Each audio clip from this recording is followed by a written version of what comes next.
For those who are new to my channel, I'm Tristan. I make videos about study advice, keeping fit, and technology. And I'll start making weekly videos when I start university this September to study law. If any of that sounds interesting to you, then please subscribe to see when I release my next video. This is a Q&A in collaboration with First Rate Tutors, who have loads of videos on their channel to help both GCSEs and A-level students to improve their grades for topics in a variety of subjects like English and history. So if that sounds interesting to you, then be sure to check out their channel. I've left a link in the description. I was asked 5 questions from my point of view as a student, so I'll do my best to answer them. I've also divided the video into sections so that you can skip to the questions that most interest you, which are: what are the top 3 takeaways you've gotten from seeing the world as a student? There are some students who would love to see the world. Is this possible, and are there any programs to do this? What's the biggest mistake students can make when studying GCSEs that they should avoid? What's the top tip you can offer A-level students in securing an A in their A-levels? And the 5th question is, what advice would you give students who want to get into law school at university? So feel free to skip around the video, and if you find it valuable, then please consider leaving a like and subscribing for more content.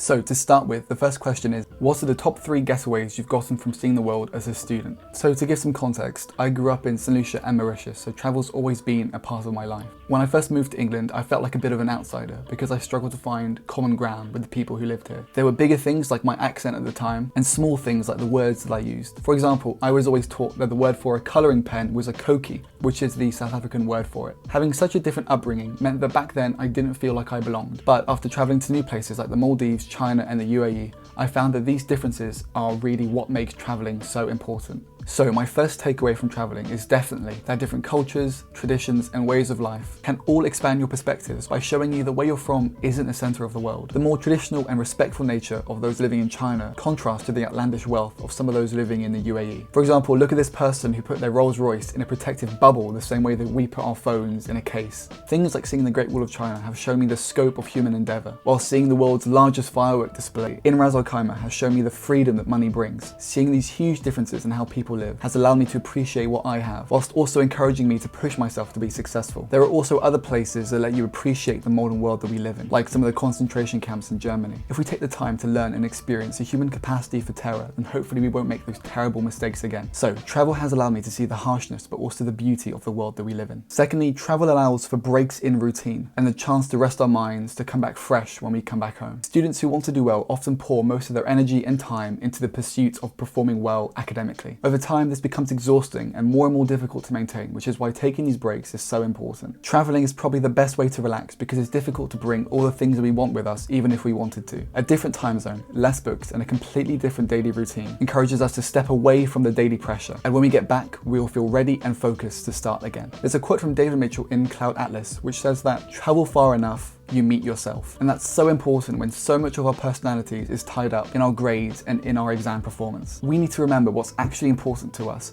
and who we are without all the grades and qualifications. Finally, more practically, traveling with your family and friends can build stronger connections with them. Often when we're so focused on getting the highest grades that we can, our relationships can suffer. But when we travel, we visit incredible places and do activities together. These experiences build memories that you'll have for the rest of your life, and I think it's important to have these experiences together. And so hopefully when you get back home, you'll have stronger connections with your friends or with your family.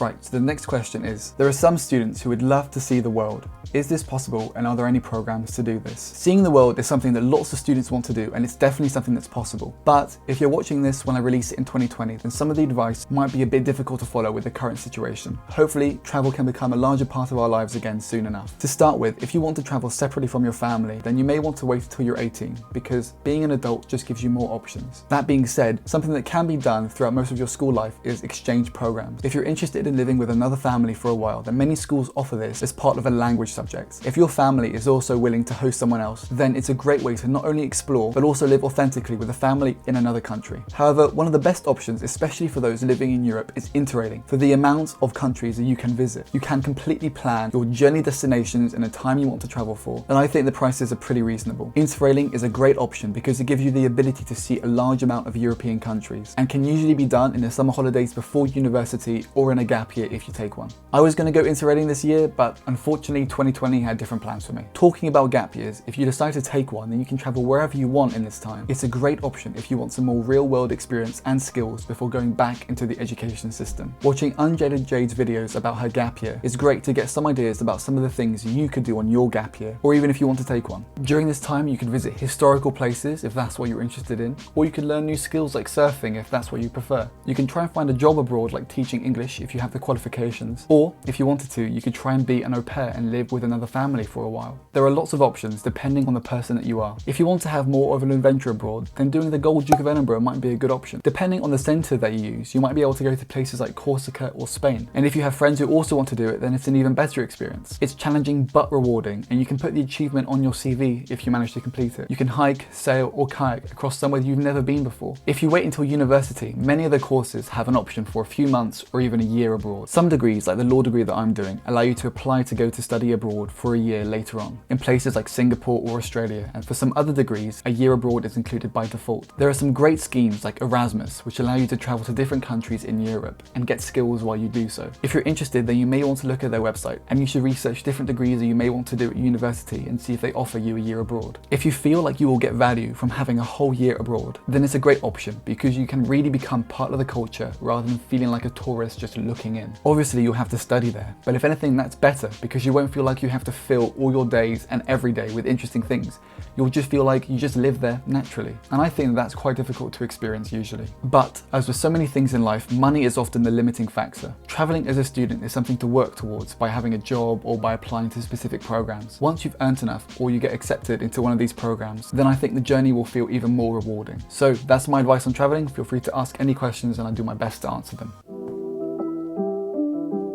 So the next question is, what's the biggest mistake students can make when studying for GCSEs that they should avoid? There are lots of mistakes that people make at GCSEs because for most people, it's the first time that they have to study for something that's actually important for a sustained period of time. Different students make different mistakes based on their personalities, and to be honest, a lot of these mistakes still apply to A-level students. Some might put too much time and effort into revising and might burn out before the exams happen, while others think that they can start revising just a week before and still do well. However, I know that it sounds basic, but I think that one of the biggest mistakes that GCSE students make is not being organised with their studies. This is understandable because people are trying to figure out how they revise and learn most effectively because it's probably the first time that they've had to. The problem is when this takes too long and you start approaching the exams still confused about the whole GCSE process and not even knowing the exam boards that your school uses for different subjects. So my advice is to get organised with your studies as quickly as you can. I have a whole video about this topic if you want more detail, but I'll mention a few points here. Because there are so many papers and subjects at GCSE, one of the most important things you can do is to understand the structure and format of the different exams early on. This is something that a lot of students forget to do, but doing so will feel like you're not going to the exam hall blind. This will mean that you're not only not surprised by the type of questions that you're asked, but it will also allow you to plan the amount of time that you need to spend on each question before even going into the exam. A side note here is to always ask your teacher as quickly as you can if you don't understand something or if you want some more support.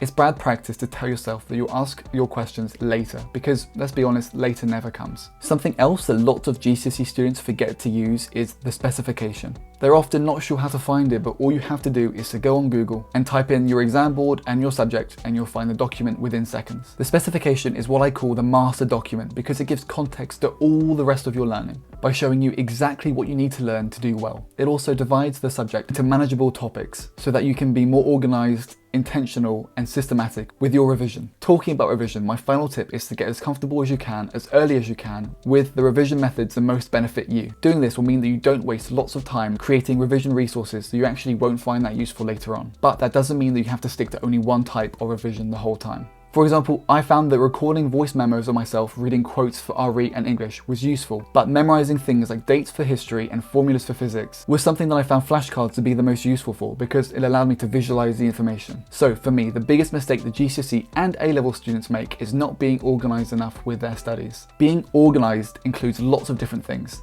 but for most people, the root of their mistakes tends to be tunnel vision on today, rather than considering GCSEs as a 2-year process. You need to be able to look out for your future self today so that when you come to the exams, you're as prepared as you can be. And to do this, you have to be organised with every aspect of your academic life. The fourth question is, What's the top tip that you can offer A-level students in securing an A in their A-levels? Without a doubt, the best way to get top marks in A-levels or even GCSEs is to test yourself as often as you can. Testing yourself is the only real way to see what you're good at, what you need to improve, and to improve your exam technique. The best thing about this advice is that it's true for every student and every subject. If you've looked at improving your exam results, then you've probably come across Ali Abdal's videos about spaced repetition and active recall. Simply put, these things just mean testing yourself on information that you've learned without looking at the information and doing so over a long period of time. Having consistency is so important, and for subjects like history or economics with huge amounts of content, it's probably the only way to remember everything that you need to do well. The thing about this technique that most people tend to forget is that it works best over time, so you need to start as early as you can to get the full benefits. Personally, what I did was make flashcards whenever I finished a topic. Obviously, you can do this with paper cards, but I found that using digital solutions like Anki or Quizlet is the better option. Having these flashcards mean that you can study them wherever you are, even if you only have a few minutes, and over time you'll find that you more easily memorize the information. By the time the exams start to get closer, you'll find that you have already memorized a huge chunk of the information just by having tested yourself over and over again using things like flashcards. There's a lot of science about memorization, like the forgetting curve, if you're interested in reading that. But the simple point is that you have to practice and test yourself as often as you can. Doing this will let you understand the different ways that different questions can be asked and remember the information that you're actually being asked about. So the best advice I have to securing a high grade is to start testing yourself and to start testing yourself as early as you can. So the fifth and final question is, what advice would you give students who want to get into law school at university? The best thing to do if you want to study law at university is to expose yourself to as many different areas of the law as you can. To do this, you can read books like Letters to a Law Student, The Law Machine, Is It Wrong to Eat People, and The Rule of Law. You can also listen to podcasts like Law in Action and Law Pod, and also do online courses like those on FutureLearn and OpenLearn. You obviously don't have to consume all these things, but understanding bits of the law and what it's like at university will not only let you decide if you want to study it, but also allow you to write a strong personal statement if you decide to apply. Side note, I also have another video explaining how to write a strong personal statement if you're interested. If you can also try and get some legal work experience, even if it's only to see what a realistic legal workplace is like. A more simple thing that you should be doing is keeping up to date with legal news and reading arguments for and against different topics that you find interesting.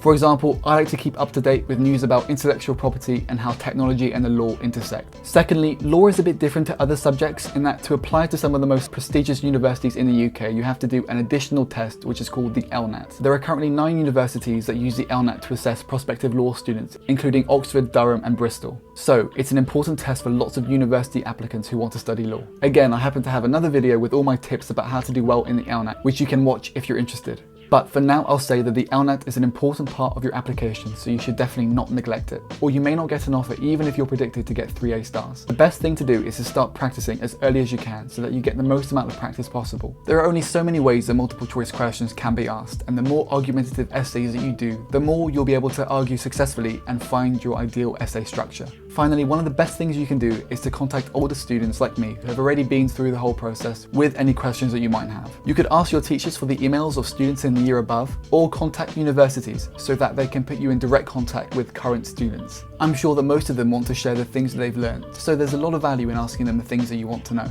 Ultimately, get the grades that you need to and be interested in learning about law, and you shouldn't have any problems with getting an offer to study law at university. I hope you found this video helpful in some way. The questions were about quite a few different topics, and I hope you found the answers at least a little interesting. Again, I just wanted to thank First Rate Tutors for asking for a collaboration. So check out their channel if you haven't already. I've left a link in the description. Again, if you have any questions or feedback, then please leave a comment below. And if you enjoyed this video, then please consider subscribing. Thanks for watching.